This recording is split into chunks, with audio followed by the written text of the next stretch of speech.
ጾሞልናል ስለዚህ እኛ አንጾምም ይላል። ኢየሱስ ጾሞልናል ለሚሉት ዲያቆን ሄኖክ ኃይሌ ምላሽን ሰጥቷቸዋል። 2 ሳምንት አካባቢ ሆነን መሰለኝ። ሰላም ለሁላችሁ ይሁን። እንዴት አላችሁልኝ? የጌታችን ኢየሱስ ጸጋና ሰላም በሁላችን ላይ ጸንቶ ይኑር። ወንድማችን አክሊል ወደ ሶሻል ሚዲያ ዳግም ተመልሷል። ክርስቶስ አስታራቂ ነው ስንል አማላጅ ነው እያልን ነው አይደለም። ኢየሱስ በቤተ ክርስቲያናችን የታመነና ብቸኛው አስታራቂ ነው። ይህ ሲባል ግን ሌሎች እንደሚሉት አማላጅ ነውን? በዛሬው ቪዲዮአችን የምንመለከታቸው ጉዳዮች ናቸው። ሰላም እንዴት አላችሁ? የተወደዳችሁ የጊዜ ሚዲያ ቤተሰቦቻችን በያላችሁበት የዓለም ዳርቻ ሁሉ ብዙ ሰላም እንዲሆንላችሁ እንመኛለን። ዛሬም በአዳዲስ ቪዲዮዎች በአዳዲስ ጉዳዮች ዳግም ተገናኝተናል። ከኛ ጋር አብራችሁ ስትቆዩ በጣም በርካታ ቪዲዮዎችን ትመለከታላችሁ። አዳዲስ ነገሮችንም የምታገኙ ይሆናል። አብራችሁ እንድትቆዩ በአክብሮት እንጋብዛችኋለን። ከኛ ጋር ስትቆዩ ታዲያ ይህንን ቪዲዮ ሁላችሁም ላይክ በማድረግ እንድትጀምሩ ይሁን። ዛሬም እንግዲህ ቆንጆ ቆይታ የምናደርግ ይሆናል ማለት ነው። ዛሬ አንድ ነገር ይዤላችሁ መጥቻለሁኝ። ይህ ምንድነው? ከዚህ በኋላ በሚኖረን ቆይታ የእናንተንም ተሳትፎ በብዙ እንፈልጋለን። ጥያቄዎችን እንጠይቃችኋለን። ያንንም ጥያቄ እናንተም ትመልሳላችሁ። እንቅስቃሴያችሁ ጥሩ ከሆነ ወይም ደግሞ በጥያቄዎች ላይ ጥሩ ምላሽን የምታደርጉ ከሆነ ሽልማቶችን እናዘጋጃለን። ሽልማቶችንም ወደ እናንተ እናደርሳለን ማለት ነው። ዛሬም ጥያቄ ይኖራል። በዛሬው ቪዲዮአችን የምንጠይቃችሁ ጥያቄ እንደሚታወቀው አባታችን የቤተክርስቲያናችን ፓትርያርክ የሆኑት ብፁዕ ቅዱስ አቡነ ማትያስ በዓለ ሲመታቸውን እያከበሩ ይገኛሉ። ታዲያ የብፁዕ አባታችን በዓለ ሲመት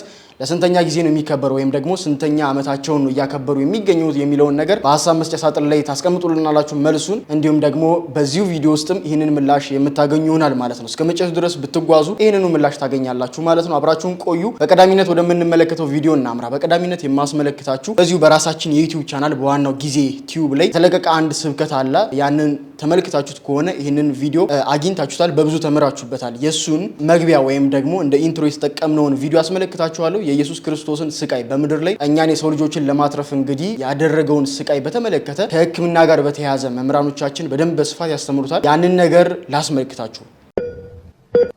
ወደ ውጪ ለመተንፈስ ከፈለገ የተሰቀለ ሰው በእግሮቹ ፑሽ ማድረግ አለበት፣ ወደ ላይ ቀና ማለት አለበት። እግሮቹ ሚስማራል ተርሳልቦን የምንለው አጥንት ላይ እስኪደርሱ ድረስ ይሸረፋሉ። ስጋውን እየዘነጠለው ነው የሚሄደው ማለት ከህመም ጋር ነው የሚተነፍሰው። እኛ በነፃነት የምናስወጣውን የምናስገባውን አየር እያንዳንዱን ትንፋሽ ሲያስወጣና ሲያስገባ የተሰቀለ ሰው እያመመው ኤክስክሩሺየቲንግ የሚባል ተርም የወጣው ከዛ በኋላ ነው። በመስቀል ላይ ያየውን ህመም የሚተካከል ህመም ስለሌለ በሳይንሱ በጣም ከባድ የሆነ ህመም በተለይ አንጃይና የሚባለው የልብ ህመም ላይ ያለ ህመም ኤክስክሩሺየቲንግ የሚባል አውት ኦፍ ክሮስ ማለት ነው። ከመስቀል የወጣ የመስቀል አይነት የሆነ ህመም ይባላል። ይሄን ያህል መከራ ተቀብሎልናል። ይሄን ያህል ህማማት ታሞልናል። ብዙ ጊዜ 5 ጊዜ ወደቀ ነው እንደውም የሚሉት ድርሳነ ማህያዊ ላይ 5 ጊዜ ከሊቶስትራ እስከ ቀራኒዮ መስቀሉን መሸከም አቅቶት ከሰውነቱ ፈሳሽ ስለወጣ ማለት እንግዲህ እግዚአብሔር ሐኪም ነው። ከህክምና በፊት የነበረ ሐኪም ነው።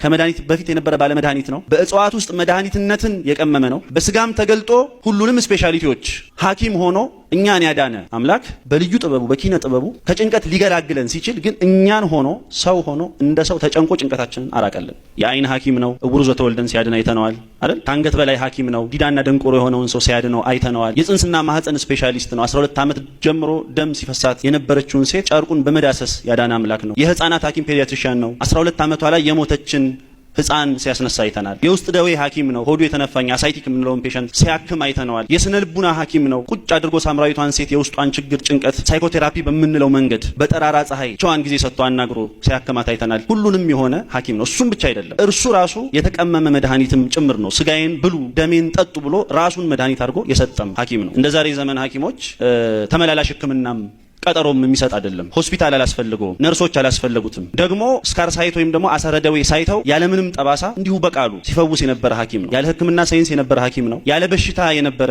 መድኃኒት ነው። ከዛ በኋላ በተሰቀለ ጊዜ አንድ ሰው የተሰቀለ ሰው እጆቹና እግሮቹን ሲቸነከር እዚህ ጋር ሚዲያን ነርቭ የሚባል ማዕከላዊ ነርቭ የሚባል ነርቭ አለ። ሚስማሮቹ በቀጥታ ያንን ነው የሚያገኙት። ነርቭ ምን ያህል ህመም እንዳለው እንድታውቁ እዚች አካባቢ ላይ ኤልባዋቸው አካባቢ ላይ ድንገት የጠረጴዛ ጠርዝ መቷቸው ያውቅ የሚሰማውን ስም ታውቃላችሁ አይደል? እንደው የሆነች ነገር ጠርዝ ስትመታችሁ እንደው በቃ ምን እንደሚያደርጋችሁ ራሱ አታውቁትም። እዚህ ውስጥ ሚስማር ሲገባ አስቡት። ህመማችንን ተቀበለ። ደዌያችን በእርሱ ላይ ነበር። የድህነታችን ተግሳጽ በእርሱ ላይ ነበር። በእርሱ ቁስል እኛም ተፈወስን። በእያንዳንዱ ቁስሎቹ ላይ ድርሳነ ማህያዊ 1066 ያህል ቁስሎች በራሱ ላይ ነበሩ። 1190 ሰማያዊና ደመና የሚመስሉ ቁስሎች በሰውነቱ ላይ ነበሩ። ይሄን ያህል ጊዜ አጥንቶቹ ታዩ ይለናል። አንድ ሰው ደም ሲያልባው አይታችሁ ታውቃላችሁ? ደም አልባችሁ ያውቃል? እንግዲህ ያልተመለከታችሁ ይሄንን ትምህርት ይሄንን ቪዲዮ ገብታችሁ እንድትመለከቱት እንጋብዛችኋለን። ምክንያቱም በብዙ የምታተርፉበት ነው። በተለይም ደግሞ አሁን ካለንበት የጾም ጊዜ ጋር በተያያዘ የተገናኘ ነገር ስላለው ዞሮ መጨረሻ ላይ እንግዲህ እዛ ትንሣኤ ላይ ከመድረሳችን በፊት ኢየሱስ ክርስቶስ ስለኛ ሲል ምን ያክል ዋጋ እንደከፈለ የሚያሳይ ቪዲዮ ነው። ያንን ነገር ለማወቅ እንግዲህ ገብታችሁ መመልከት ያስፈልጋል ማለት ነው። በዛሬ ቪዲዮአችን የማስመለክታችሁ ጉዳይ የሚሆነው ወንድማችን አክሊል ወደ ማህበራዊ ድረገጽ መመለሱ ተሰምቷል። እንደሚታወቀው እንግዲህ በአንዳንድ ጉዳዮች ወይም ደግሞ ማህበራዊ ድረገጽ ላይ በተነሱበት ያው እንግዲህ ተግሳጽም እንበለው ምክርም እንበለው ቁጣም እንበለው እንግዲህ ራሱን ለተወሰነ ጊዜ ማግለሉ ይታወሳል። ያንን ተከትሎ እንግዲህ በርካቶች ሲናፍቁት የሱን ትምህርት በጉጉት ሲጠባበቁ ነበር። አሁን ዳግም እንደተመለሰ በዕለተ ሰንበት ተናግሯል ማለት ነው፣ ወይም በቪዲዮ መጥቷል። እስኪ ቪዲዮ እንመልከት ከዛም እንመለስ። 2 ሳምንት አካባቢ ሆነን መሰለኝ። ሰላም ለሁላችሁ ይሁን፣ እንዴት አላችሁልኝ? የጌታችን ኢየሱስ ጸጋና ሰላም በሁላችን ላይ ጸንቶ ይኑር። ነገ ነበር አክቹአሊ ለመግባት ያሰብኩት፣ ግን ነገ መግባቴ ካልቀረ ዛሬ በጌታ ቀን ማለትም እሁድ ቅዳሴ ላይ ከተነበበው የቅዱስ ወንጌል ክፍል ለምን ትንሽ ነገር አላወራቸውም ብዬ መጣሁኝ። እሱን እናውራ። ወደዛ ከመግባቴ በፊት ግን እንዴት አላችሁ? ሰላም ነው ወይ? እኔ በጣም ደህና ነኝ፣ ይመስገን አምላክ። እናንተም ደህና እንደሆናችሁ ደግሞ ተስፋ አደርጋለሁ።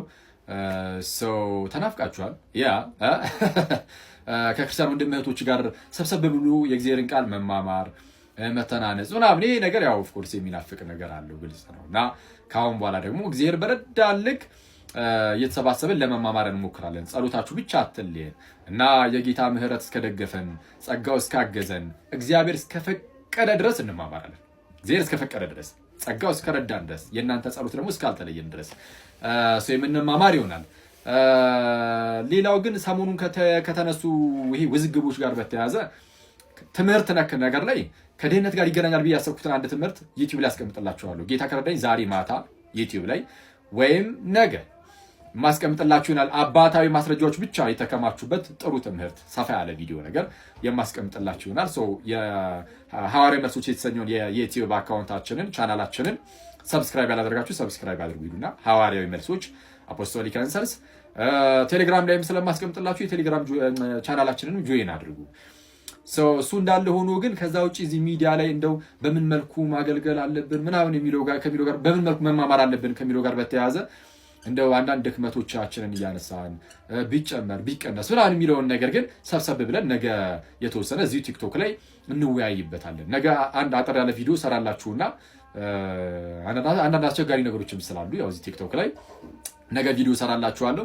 ከዛ ላይቭ እንገባለን። ነገ ማለትም ሰኞ ከምሽቱ 3 ሰዓት ላይ ላይቭ ይኖረናል። ገብተን ትምህርትም ይኖረናል እና ቀደም ያልኳችሁን አይነት ነገሮችም እንወያያለን።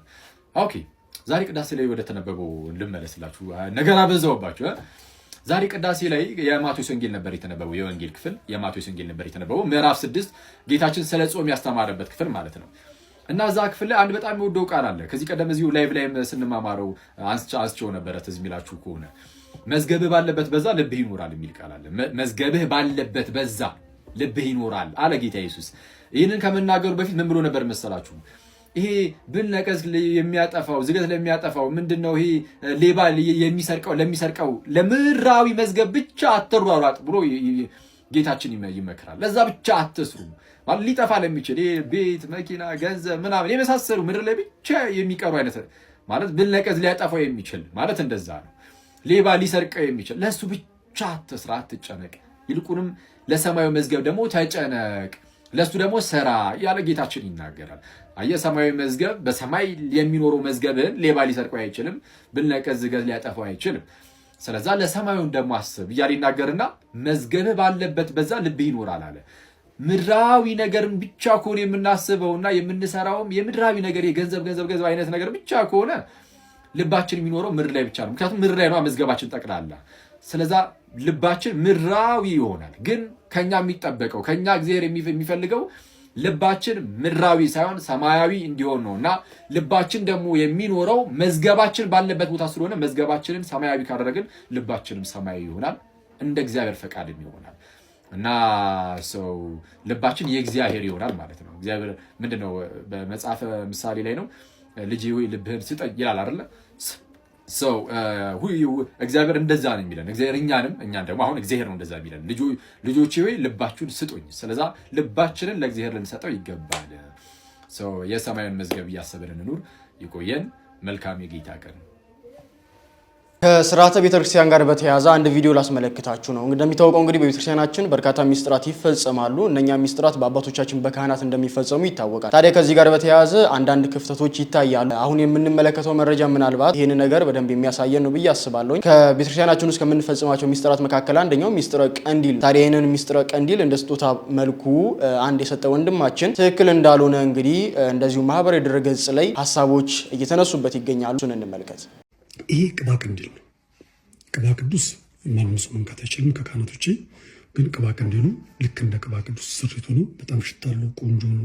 ይህንን ቪዲዮ ኮፒ ሊንክ፣ ሪፖስት፣ ሼር በማድረግ ለሌሎች እንዲደርስ አድርጉ። እንግዲህ በዚህ ቪዲዮ ላይ ሁለቱን ቲክታከሮች ለመናገር ሳይሆን ነገር ግን ይሄ ወንድም ካህን ይሁን አይሁን የተናገረው ንግግር አለ። በዛ ላይ ትክክል አይደለም የሚለውን ሀሳብ እንሰጥበታለን።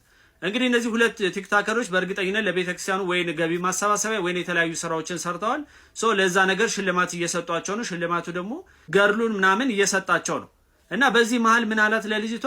ቅባ ቀንዲሉን ሰጣትና ይሄ ቅባ ቀንዲል ነው አላት። ቅባ ቅዱስ ቢሆን ኖሮ ማንም ሰው አይነካውም ነበር አላት። ይሄ ግን ቅባ ቀንዲል ነው፣ ንጹህ በምትሆኚ ሰዓት መቀባት ትቻለሽ ብሎ ሰጣት። ይሄን ነገር ከስርዓተ ቤተክርስቲያን አንጻር ሲታይ ልክ ነው ልክ አይደለም ብሎ ማየትና መመዘን አስፈላጊ ነው። እንግዲህ በመናገረው ነገር ላይ የቤተክርስቲያን አባቶች ልጨምሩበትም ወይም ደግሞ ስህተት ከሆንኩም ልታርሙኝ ትችላላችሁ። ነገር ግን ቅባ ቀንዲል እንግዲህ በቤተክርስቲያናችን ስርዓት መሰረት ራሱን የቻለ ሚስጥር ነው። ያ ሚስጥር የሚፈጸመው በካህናት ነው። ስለዚህ እንደ ስርዓታችን መሰረት አንድ ሰው ሲታመም ቅባ ቀንዲሉን በቤተክርስቲያን ይመጣና ካህናት ጸሎት አድርገው ራሱን የቻለ ስርዓት አለው። የካህናቱም ራሱ ብዛት የተመጠነ ነው፣ ስርዓት አለው። የሚደረግበት ነገር የሚቀባበት ቦታ ራሱን የቻለ ነው። ያ ይደረጋል። መምጣት የማይችል ሰው ደግሞ ሲሆን ደግሞ ታማሚ ሲሆን በቤቱ ካህናቱ ሄደው ራሱን የቻለ ስርዓት አለው። ያንን በማድረግ በተደጋጋሚ ያ ሰው እስከሚሻለው ድረስ ቅባ ቀንዲሉን ያረጉለታል ወይም ደግሞ ሚስጥሩን ይፈጽሙለታል። ያ ሰው ደግሞ ቅባ ቀንዲሉ ከመፈጸሙ በፊት እሱ ላይ የሚያደርገው ነገር አለ። እሱ ደግሞ ምንድነው? ንስሐ ይገባል። በንስሐ ህይወት ውስጥ ይሆናል። ይሄ ስርዓተ ቤተክርስቲያን ነው ወይም ደግሞ የቤተክርስቲያን ስርዓቱ ነው። ከዛ ውጪ ግን እንደ ማንኛውም ቅባት ለሰው ተሰጥቶት ቤት በምትሆን ሰዓት ይሄን ነገር አድርገው ብሎ ማዘዝና መስጠት ትክክል ነው ወይ? ምክንያቱም እንዳልኳቸው እኔ ልጆቹን እየወቀስኩ አይደለም። ግን ይሄን ወንድም ነው ካህን ሊሆን ይችላል፣ ላይሆንም ይችላል፣ ምንም ሊሆን ይችላል። ግን የተናገረው ነገር ከስርዓተ ቤተክርስቲያን አንጻር ትክክል አይደለም። እንደነዚህ አይነት ንግግሮች ነገ ከነጎዲያ ላይ ቅባ ቀንዲልንም ልክ እንደ ቅባ ቅዱስ ሰዎች እንዲነግዱበት ገንዘብ እንዲያገኙበት መንገድ ይከፍታል። ቅባ ቅዱስን ዝም ስለተባለ ዛሬ ላይ ማንኛውም ሰው እየገዛ የአጥማቂ ተከታይ የሆኑ ሰዎችን በምግባቸውም በውሃቸው ውስጥም እየጨመሩ ቅባ ቅዱሱን ያለውን ክብር እያሳጡት ያሉት የማይሆኑ ንግግሮችን ስለሚነገር፣ የማይሆኑ ሰዎች ደግሞ የማይሆን ትእዛዝ ስለሚሰጡ ነው። ስለዚህ በቅባ ቀንዲልም ጉዳይ ይሄ ነገር ሊታረም ይገባል። ትክክል አይደለም ነው። እንግዲህ እንደሚታወቀው ቤተክርስቲያናችን ውስጥ የምንፈጽማቸው ሚስጥራት ስርዓቶች እያንዳንዱ እንግዲህ በጥንቃቄ መሆን መቻል አለበት። ምክንያቱም በረከትን ፈውስን ለማግኘት በምንሄድበት ርቀት ወይም ደግሞ መንገድ ሁሉ ስርዓቱንና አግባቡን ካልጠበቅን እንደዚያው ወደ መቅሰፍ የመቀየር ሁኔታ እንዳለ እንግዲህ መርዳት ያስፈልጋል። ሁሉም በስርዓትና በአግባብ እንዲሆን ራሱ አምላካችን ስለነገረም እና በአባቶቻችን በካህናት ሊፈጸሙ የሚገባቸውን ሚስጥራት ባለመዳፈር መጠንቀቅ ያስፈልጋል። ይህ ቪዲዮ የሚያስመለክተን ይህንኑ ነው። እንግዲህ ባለማወቅም ወይም ደግሞ ተብሎ ሊደረግ ይችላል። ነገር ግን ያው ጠይቆ መረዳትና ከዚያ ስህተት መማር ያስፈልጋል ብለን እናስባለንም። አስከትለን የምናስመለክታችሁ ቪዲዮ የሚሆነው የምንገኘው የጾም ወቅት ላይ እንደመሆኑ መጠን ያው እንደሚታወቀው እንግዲህ ሁለተኛው ሳምንት ላይ ገብተናል። ሁለተኛው ሳምንት ቅድስት ይባላል። በተለይ ቅድስት በደንብ የሚነገረው በደንብ የሚሰበከው በቤተክርስቲያናችን ውስጥ ስለ ሰንበት በደንብ አባቶቻችን ያስተምራሉ። በደንብ ለዚያ ስለ ሰንበት ይነገራል ማለት ነው። እንደሚታወቀው ቅድስትም የተባለበት ምክንያት የባህሪ ገንዘቡ የሆነው አምላካችን ቅድስና የባህሪ ገንዘቡ እንደሆነ ይታወቃል። ታዲያ ስለ አምላካችን ቅድስና ስለ አምላካችን ቅዱስነት እንግዲህ ካህናችን በደንብ የሚነገርበት በደንብ የሚሰበክበት ሳምንት እንደሆነም ይታወቃል። ታዲያ ከዚህ ጋር በተያያዘ ኢየሱስ ክርስቶስ ጾሙልናል፣ ኢየሱስ ክርስቶስ ስለጾመልን እኛ መጾም አይገባንም የሚሉ አንዳንድ ድምጾችን ወይም ደግሞ ሐሳቦችን የምንሰማበት ጊዜ ላይ እንገኛለን። ያው ጾም ሲመጣ ሁሉ ጊዜ ይሄ ሐሳብ መነሳቱ ስለማይቀር ማለት ነው። ይሄንን ተመልክቶ መምህራችን ዲያቆን ሄኖክ ኃይሌ ጥሩ ምላሽን ወይም ደግሞ ጥሩ የሆነ ትምህርትን ተምሮበታል፣ ጥሩ የሆነ ትምህርትን ሰጥቶበታል። እሱን እስኪ እንመልከት። ክርስቶስን እናምናለን እያሉ የማይጾሙ ሰዎች አሉ። እግዚአብሔር ልቡን አይስጣቸው። በጣም ይገርመኛል። አንዳንድ ሰዎች እንደውም ጌታ ጾሞልናል ስለዚህ እኛ አንጾምም ይላሉ። ጌታ ምን ብሎልናል? ጾሞልናል። አይ በጣም ጥሩ። ጌታ ጾሞልናል ብለው የማይጾሙ ከሆነ ጌታ እዚህ ምድር ላይ ያለ ምግብ በልቷል አልበላም? መልሱልኝ። በልቷል አልበላም? ስለዚህ ጌታ በልቶልናል አንበላም ለምን አይሉ? ጌታ እንቅልፍ ተኝቷል አልተኛም? ተኝቷል አይደል? እዚያ ጀልባ ውስጥ ተኝቶ አልነበረ? ተኝቷል። ስለዚህ ጌታ ተኝቶልናል ብለው ለምን አይተውት? ምግቧን ብቻ ነው እንደ መርጠው ጌታ በልቶልኛል ጾሞልኛል። ክርስቶስ ግን የጾመው ጾሙ ሲል ነው። የኛ ቤተክርስቲያን ክርስቶስን ስሙን እየጠራች በመጮህ ብቻ አይደል፣ በሁሉ ነገር ነው የምትከተለው። ስሙን ትጠራለች። ስሙን በመጥራት የሚያክላት የለም። የሚቆጥር ማሽን እዚህ ቢገጠም ከሌሊት ከተፈሲ ማርያም አንስቶ ቅዳሴ ተቀድሶ እስኪወጣ የክርስቶስ ስም ስንቴ እንደሚጠራ ቢቆጠር እኛን የሚበልጠን የለም። ትጠራዋለች ክርስቶስ ስሙን። ታቦቷ ላይ ጽፋ ትሰግድለታለች። ይሄ ብቻ ግን አልበቃት። በእግርም በግብርም ነው የምትከተለው ክርስቶስን። ክርስቶስ ጾሟል፣ ትጾማለች። ጸልየዋል፣ ትጸልያለች። በረሃ ላይ ወጥቶ ብቻውን ሲጸልይ ነበረ። በረሃ ላይ ያሉ መናኞች አሏት ቤተክርስቲያን። ቤት ንብረት አልነበረውም። መነኮሳት አሏት ክርስቶስን የሚመስሉ። ክርስቶስ እኮ ሁሉ አራያ ነው። ለባለ ትዳሮቹ ቤተክርስቲያንን እንደ ሙሽሪት እሱ እንደ ሙሽራ ሆኖ አሳይቷቸዋል። ስለዚህ ልጆቿን ትድራለች እንደ ክርስቶስና እንደ ቤተክርስቲያን አድርጋ። ለመናኞች ደግሞ መናኝ ነበር። ዘበነቢያት ነቢይ፣ በነቢያት ዘንድ ነቢይ፣ በሐዋርያት ዘንድ ሐዋርያ፣ በሰማዕታት ዘንድ አክሊል፣ መምህር፣ የማህበር አለቃ እሱ ነው ኢየሱስ ክርስቶስ ይላል አባ ጊዮርጊስ። ለሁላችን አስተማሪ ነው። ተከትለነው እንማራለን። ጾመ ብለን እንጾማለን። ቤተ ክርስቲያን ክርስቶስ ወደቀ ተነሳ ብላ ብቻ አትሰብክም። ልጆቿን ይዛ እየወደቀች እየተነሳች እየሰገደች ነው።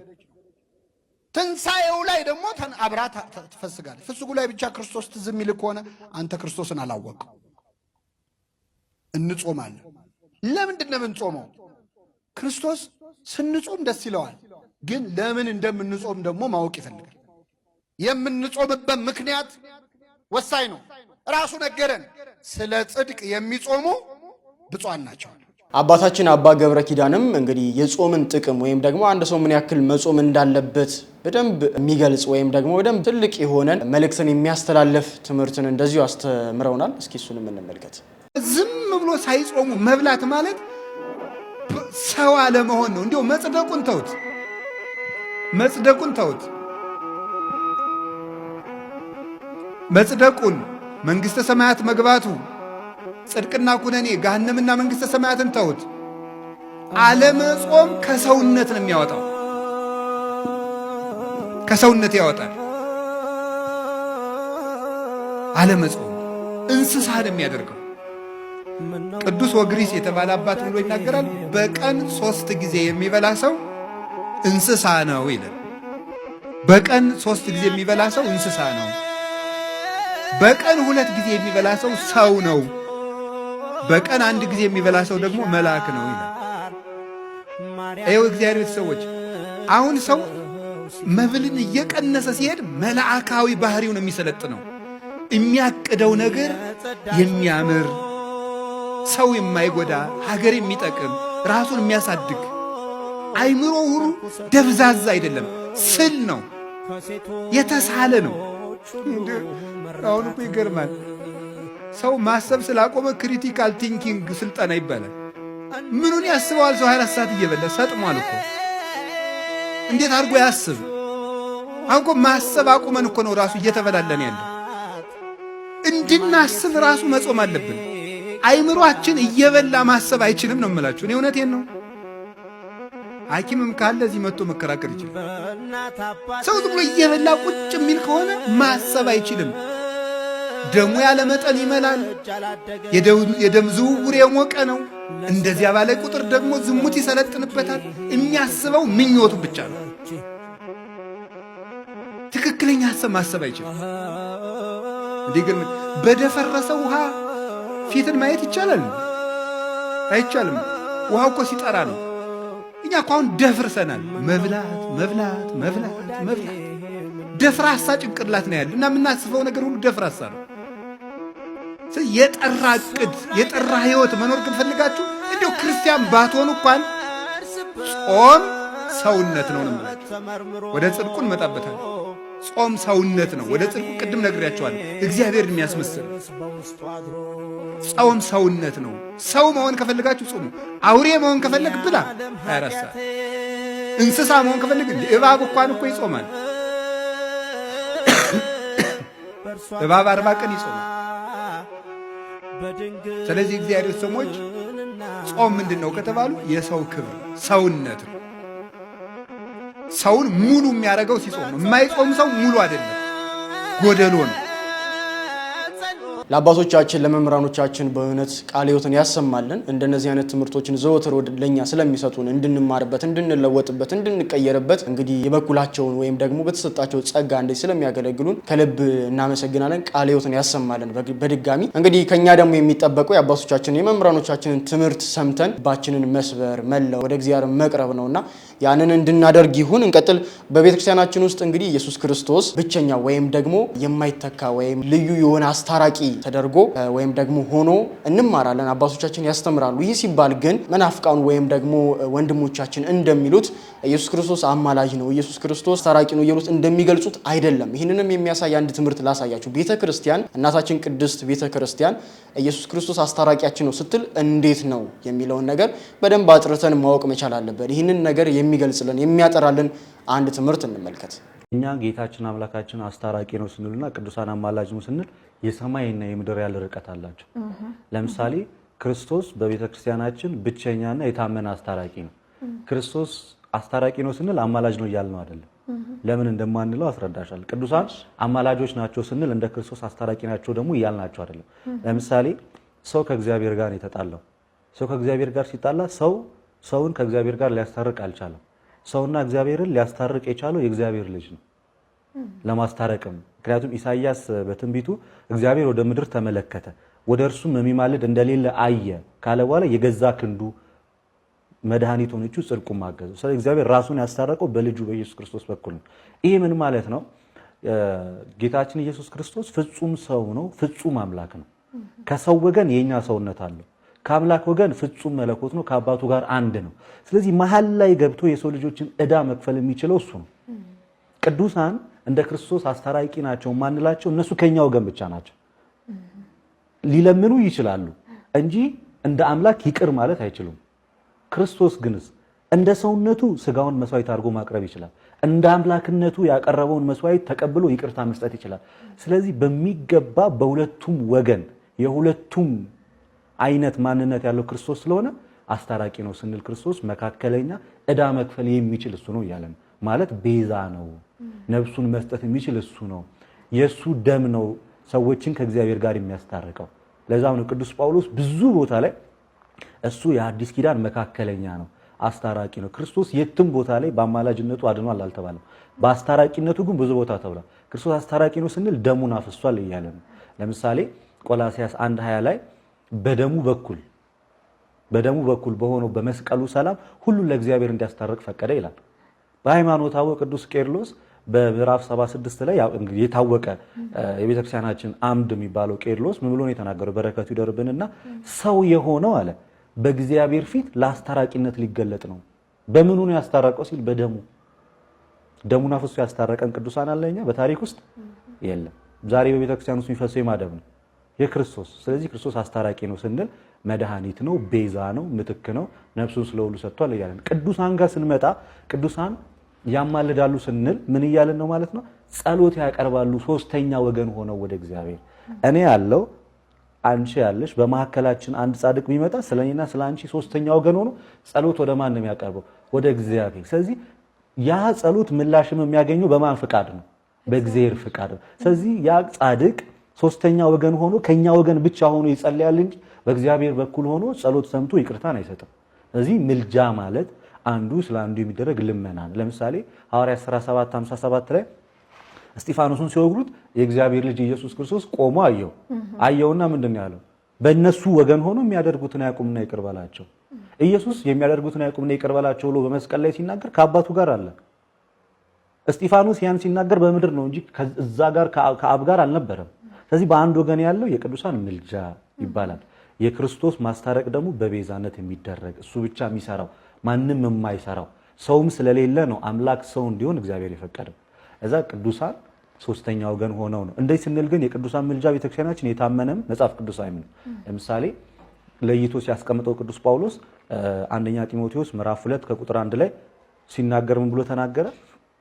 አስቀድሜ እንዳልኳችሁ ለሕዝቡም ለመንግስትም ለሁሉም ለሰው ልጆችም ምልጃን ጸሎትን እንድታቀርቡ አዛለሁ። ይህም ማለት ስለ ሰው ልጆች መዳን በእግዚአብሔር ፊት የተወደደ ነው። የማን የሰዎች ጸሎት የቅዱሳን ምልጃ የሰውን መዳን በሚፈልግ በእግዚአብሔር ዘንድ አስደሳች ነገር ነው ይላል። ስለዚህ ይሄን ከተናገረ በኋላ ጳውሎስ ምልጃን አቅርቡ፣ ሁሉም ምልጃን ያቅርብ፣ ጸሎት ያቅርብ፣ አማልዱ ካለ በኋላ ዝቅ ብሎ አንድ እግዚአብሔር አለ አለ። በሰውና በእግዚአብሔር መካከል ደግሞ መካከለኛው አንድ አለ አለና እርሱም ሰው የሆነው ኢየሱስ ክርስቶስ ነው ካለ በኋላ ራሱን ለሁሉ ቤዛ ሰጠ። ይህም በገዛ ዘመኑ ምስክርነት ራሱን ቤዛ የሰጠ ጻድቅ የለም። ክርስቶስ ብቻ ነው ራሱን ቤዛ አድርጎ የሰጠ። እዚህ የክርስቶስ ቤዛነት ሰውና እግዚአብሔርን የማስታረቅ ሮሜ ምዕራፍ 5 ቁጥር 10 ላይ ጠላቶቹ ሳለን ከእግዚአብሔር ጋር በልጁ ሞት ታረቅን። በማሞት ነው የታረቅነው፣ በድንግል ማርያም ልጅ በኢየሱስ ክርስቶስ ሞት ነው እንጂ ወይ በጳውሎስ ሞት አይደለም፣ ወይ በጴጥሮስ ሞት አይደለም። ስለዚህ የክርስቶስ ማስታረቅ የሞት የቤዛነት የካሳ ነው። የቅዱሳን ግን ማርልኝ ይቅር በልልኝ የሚደረግ ወደ እግዚአብሔር የሚጮህ ጩኸት እግዚአብሔርም ወዶ ፈቅዶ የሚመልሰው ምላሽ ነው። የተወደዳችሁ የጊዜ ሚዲያ ቤተሰቦቻችን የዛሬው ቪዲዮቻችንና መረጃዎቻችን እነኚህን ይመስላሉ። በመግቢያችን አንድ ጥያቄ ጠይቀናችሁ ነበረ። የቤተክርስቲያናችን ፓትርያርክ የሆኑት ብፁዕ ቅዱስ አቡነ ማትያስ በዓለ ሲመታቸውን እያከበሩ ይገኛሉ። ታዲያ ለስንተኛ ዓመት ነው በዓለ ሲመታቸውን እያከበሩ የሚገኙት የሚለው ጥያቄያችን ነበረ። ብፁዕ ቅዱስ አቡነ ማትያስ አባታችን 12ኛ ዓመት የበዓለ ሲመታቸውን እያከበሩ ይገኛሉ። ዛሬ የካቲት 24 2017 ዓ.ም 12ኛ ዓመት በዓለ ሲመታቸውን እያከበሩ ይገኛሉ። ለዚህም እንኳን አደረሶት ማለትን እንፈልጋለን። እናንተም እንግዲህ ብፁዕ ወቅዱስ አባታችንን እንኳን አደረሳችሁ የሚል የልብ መሻታችሁን እንድታስቀምጡልን በሀሳብ መስጫ ሳጥን ላይ በዚሁ ጥሪያችንን ወይ መልእክታችንን እናስተላልፋለን። ለዚህም ለጥያቄያችን አስቀድመን በመግቢያችን ለጠየቅናችሁ ጥያቄም መልሳችሁን እንዳስቀመጣችሁ ተስፋ እናደርጋለን። በሚቀጥለው ቪዲዮአችን ወይም ደግሞ በሚቀጥለው ዳግም ስንገናኝ በአዳዲስ መረጃዎች በአዳዲስ ቪዲዮዎች ዳግም እንገናኛለን። እንዲሁም ደግሞ በመግቢያችን ለጠየቅነው ጥያቄ ምላሹን በአግባቡና በትክክል የመለሱትንም ተከታታዮቻችንን የምንገልጽ ይሆናል። አብራችሁን ስለነበራችሁ ከልብ እናመሰግናለን። በቀጣይ በአዳዲስ ቪዲዮና መረጃዎች ዳግም እስከምንገናኝ ድረስ ይቆያል።